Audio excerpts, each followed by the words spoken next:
Yay. Hello and welcome to everyone and welcome to Jaya. I'm here today with Jaya Lalita, also known as the Trust Coach. We are going to be having some time to chat about what she does in the world, but also to introduce you all to her as she is coming to Oregon to visit us in September and to do a retreat that we'll talk more about in just a little bit.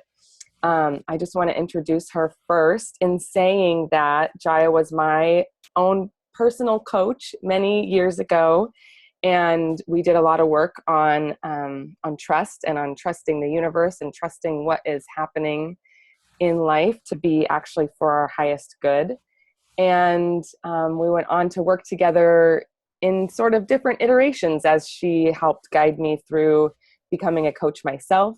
And now I just feel honored to know her as a friend and a colleague and someone who continuously inspires me to stay connected and grounded. So she's the author of Scooch, Edging into a Friendly Universe, and also leads retreats and writes and coaches people through staying connected in these ways that we're going to talk about. So I just want to open this up with a question for you, Jaya, about this friendly universe that you speak about in your book and that you help us stay connected to in your coaching. Can you tell me about what that friendly universe is and how you came to know it that way? Yes, I can do that. Let me just tell you that my point of departure was being a pretty depressive, cynical human being. And, like in my 20s, I got really into the existentialists, who posit a super random universe. And this all came as sort of a pendulum swing away from what I was raised with, which was a fundamentalist Christian viewpoint that I have completely moved away from. So when I sort of felt like life had screwed me over when I realized, oh my God, what they taught me wasn't truth, but it was taught me as truth with a capital T. And after that, it was terrifying for me to believe in anything. And it took me a long time. And I did a lot of back and forth. Like I would dance into, oh, let me play with this a while. And then when it didn't work, or when it's not that it wasn't working, it's that I would land my shit again. And I would decide that, okay, I just got screwed over again trying to believe in something. Fuck this. So can I use the F word? Yeah. Good, because I will. Yeah, so I was a lifelong seeker though, and I've always been a deeply spiritual person. And even my, the fundamentalist Christian stuff, I was in it with all my heart. And so I just have always had this longing for a connection to divinity, and that, when I wasn't being with that, honoring that, I really was harming myself. So I did continue to be a seeker. I did have a glorious car accident that sort of was that, knock you on the head thing that threw me into a new level of seeing and believing that actually, maybe I'm okay here, and maybe this journey I'm on has some purpose, rhyme, or reason. And the reason the car accident did that is I came out of unconsciousness in a state of just absolute bliss. But it wasn't euphoric. It wasn't like a high. It was so clear. It was so pure and clean. And, it was a lot like people talk about death experiences, but it took me a long time to even think it might've been that, because I didn't, there were no tunnels.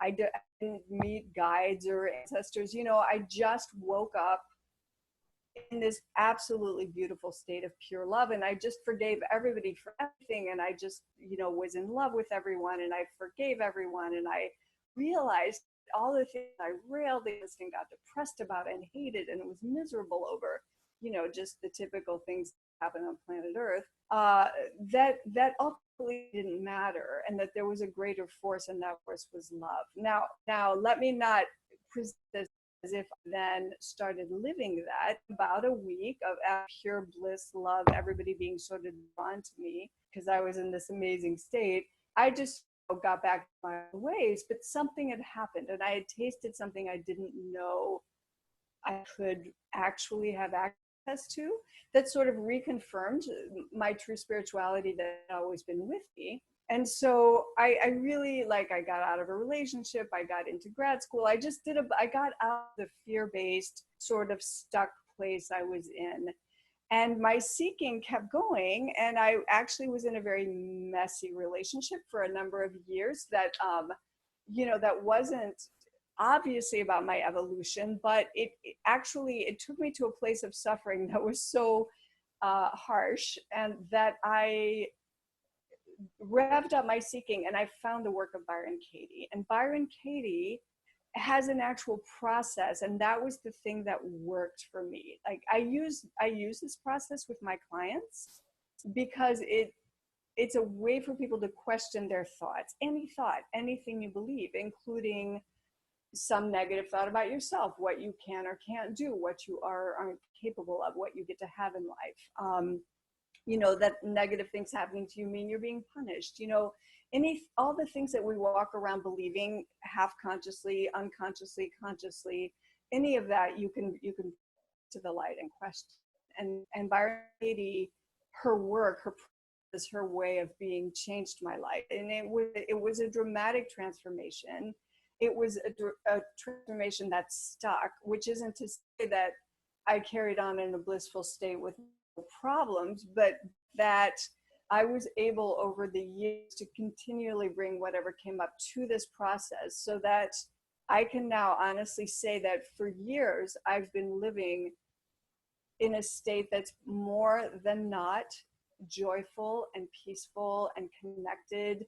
And that anytime I'm off that, I treat it as a problem, or I treat it as something that's off, as opposed to the way I just expect life to be. And then I can notice, well, what I'm believing, and I question my thoughts. And I can also just be with my feelings, which I also do with people, help them just find and tune into the pain body, and be with it in a way that doesn't try to shove it down, move it along, that doesn't judge it. We so often judge what we're going through. A lot of my work is about helping people remove their own self-judgments from the equation, so they can get on with whatever this particular thing they're in is inviting them to. Because I would say, if I could define the idea of the friendly universe in one way, my way, I mean, I got to it through Katie because she talks about the friendly universe. But I would say that the friendly universe is an idea of trusting that whatever's happening is fine, that I'm okay no matter what's happening. I'm okay no matter what anyone thinks of me, no matter what comes down between me and another person, whether things are working or not, or, so what I might perceive as a setback or a disappointment or something not happening is in fact the exact obstacle I need to build the muscles where I'm weak, that I'm going to need to get to where I'm going, or that I'll need once I land there. For example, everything that was tricky on my way to having a solid coaching practice was exactly what I needed to learn how to keep believing in what I'm doing, whether there's feedback coming at me or not, or know that I'm okay whether there's money coming in or not, or learn to promote what I'm doing without fear of the egotistical, oh no, I'm calling too much attention to myself thing. That goes way back to that fundamentalist Christian upbringing. So I just trust now that whatever's happening, it's here for a reason, it's here for a benevolent reason, and I may not see what that is right away, but as I keep moving and asking for guidance and watching what life brings me, I'm going to be fine. And just because it works that way, wonderful things will channel through me that support others to be fine. And yeah, we're all interconnected, and the magic happening for me is never just for me, and the magic happening for you impacts me, and that's how I live.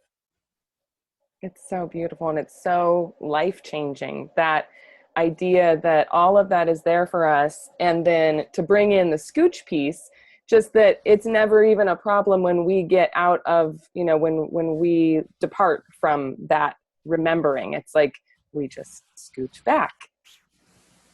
Yeah, and Abraham Hicks is one of my current favorite teachers. Abraham as channeled by Esther Hicks. And I used to be so weirded out by the channel thing. It took me years of being told, listen to Abraham before I listened to Abraham. But Abraham likes to talk about how you can never be off your path. You know, and Abraham is who really got me talking about our guidance system. It was something that I was using and employing and attuned to, but Abraham gave me more ways to think about it and speak about it, but also just to value it at a level of articulating it in my work with people. But so, you know, Abraham's idea is, you know, if you're so-called off the path, what's wonderful is your guide system alerts you to that. It feels off to you. And you can, if you're not judging yourself for being off the path, if you don't fear that being off the path means, oh no, now I'm derailed and I'm going to stay off forever, it's going to take me forever to get back on. If you really just trust, oh, I felt going off. Now let me angle back in, let me course correct. And our guidance systems, which we aren't taught to pay attention to or tune into or value, are profoundly powerful and accurate. And you know, we really can learn to trust that supremely. Like my work as a coach is really very seldom about advising people or telling them what I think they should do, and very often about supporting them to notice what feels off to them or where their guidance system is taking them. And may I just say that this retreat that we're talking about, the Everyday Magic Retreat, has a hefty component of connecting people to their guidance system. Because the magic, you know, those cool synchronicities and signs and symbols that come in life, all of that is those external markers that your guidance system uses. And the fact that it resonates inside you is what calls your attention to it and allows you to know that's for me. Even advice from others, you know, external advice coming in, how you know it's the right advice for you is that instead of making you feel guilty or obligated or afraid or contracted, it supports you to feel relief, expansiveness, and things like that. You know, the recognition that we feel inside about what's right for us, that's what we need to trust. Beautiful. You went right where I was just going to go, because this all then begs the question of everyday magic. And you just started to bring that in. But I want to just say, so we know what we're talking about here, we'll have a weekend retreat in Oregon, a little bit south of Eugene, at a beautiful retreat center. I'm so excited to see it for the weekend. And there's an early bird date for registration, which is why we're getting this interview out right away. So that's August 8th, where you get a discount to register before that. So tell us a little bit more about what someone may get from going to this retreat, or why they may be drawn to it even. What kind of state are people in? And I know you just did this retreat back east too, so you got to really see what the feeling was and what people came needing and what people left with. Yeah. So, well, first let me give specific numbers because people love that. So it is a $450 retreat, and that covers everything, food, lodging, and the program. And it goes from 5 p.m. on Friday. You can arrive at 3 to get your bearings and just enjoy the amazing location. And you stay till 3 p.m. on Sunday. And so the early bird price that goes through August 8 is $405.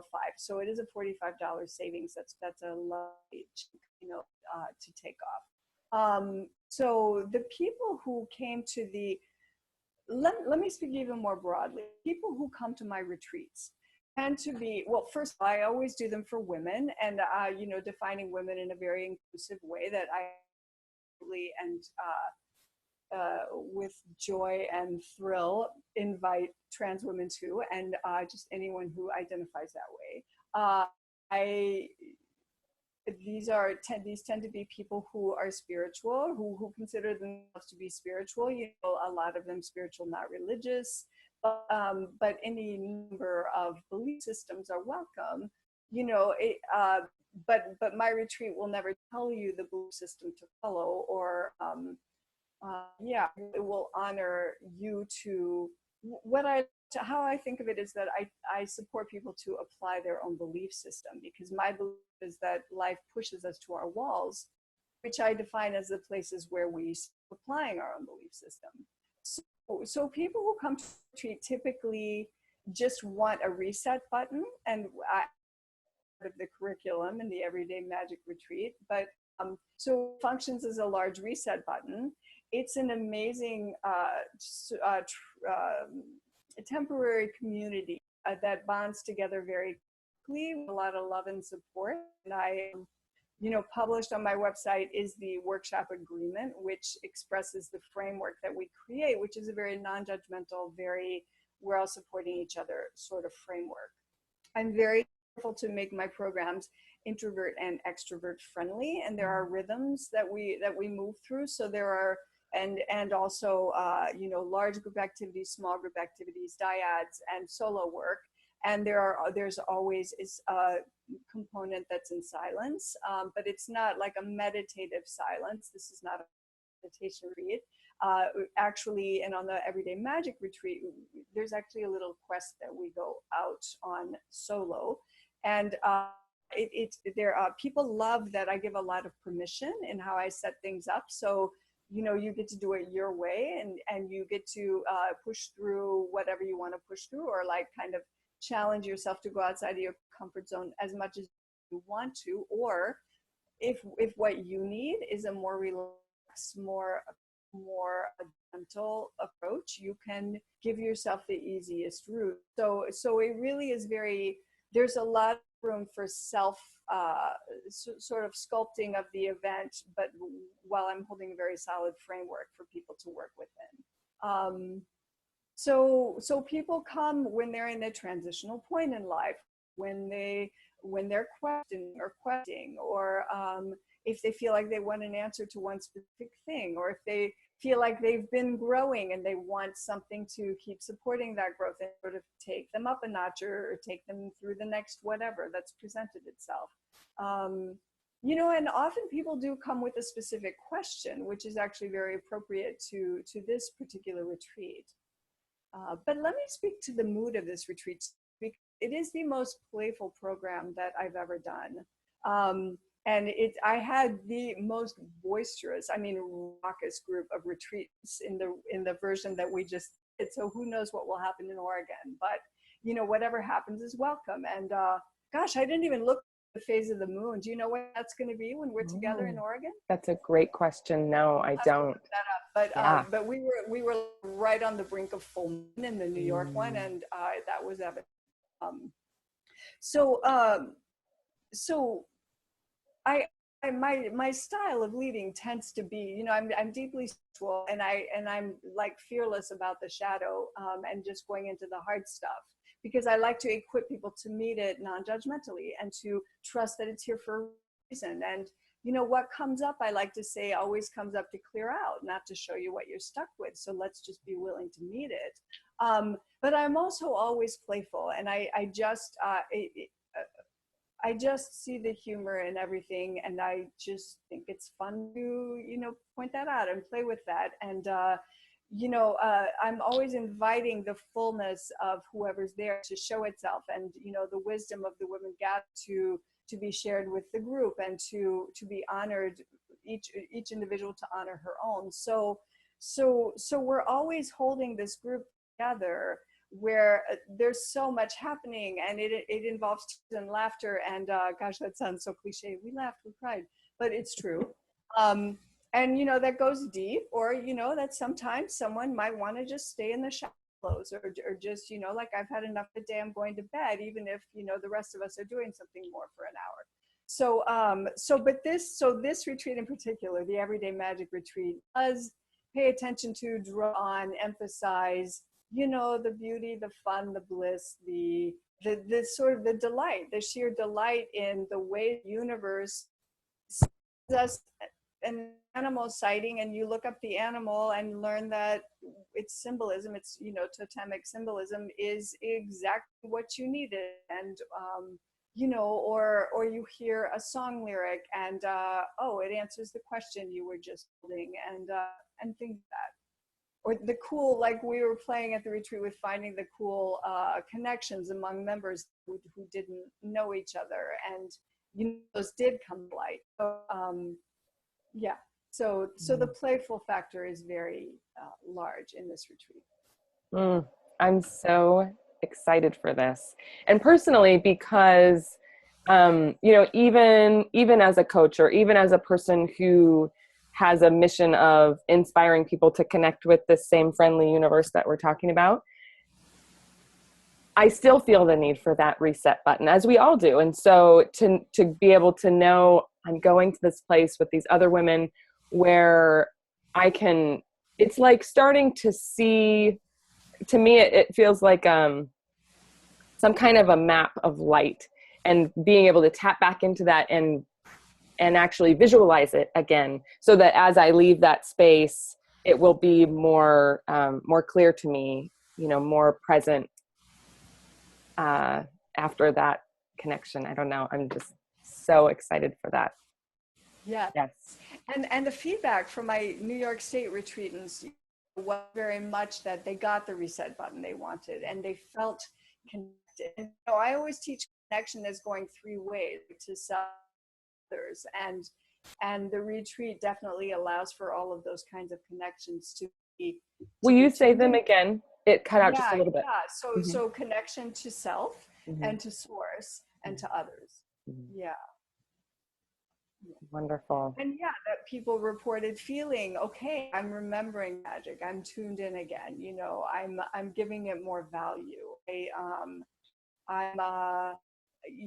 I'm clear on something, or I feel equipped to connect to my guidance system in a new way, to keep getting more clarity in X, Y, or Z. So yes, it's really a lovely program. It's really so much fun this is like my maybe 8th retreat that I've led. It has been sort of something that I've been developing and getting better at over time. And so to date, it's the culmination of my work, and it just feels really good. Wonderful.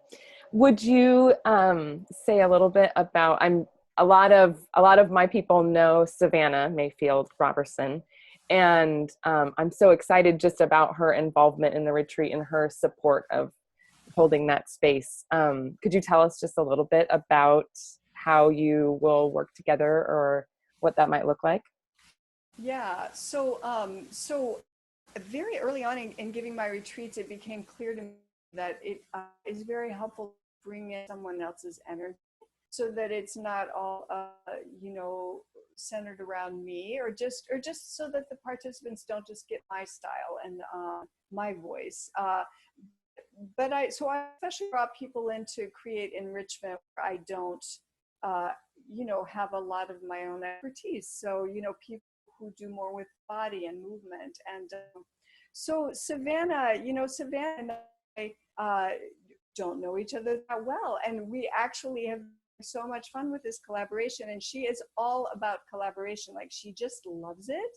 But she's also, like, the reason I'm excited to work with her is she is very passionate about what she does. She's a very clear human being who's very good at shining the way for others to feel more clear.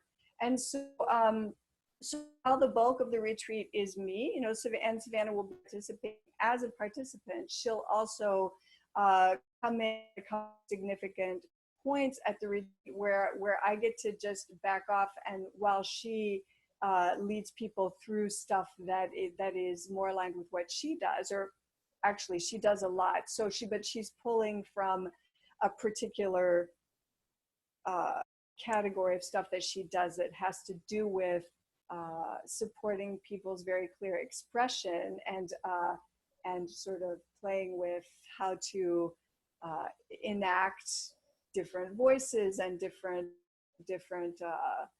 ways that people get in their heads about stuff, and externalizing that and bringing it into a dialogue with one another, so that we can cross out of where we're stuck internally and in something more clear externally. So I'm actually super excited about what she's going to do with us. Yes, me too. It just seems like, knowing both of you, it just seems like this beautiful, perfect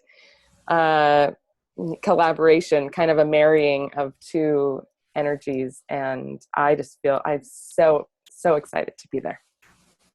Yes. Well, as we close, is there anything else that you want to include before we say goodbye for today?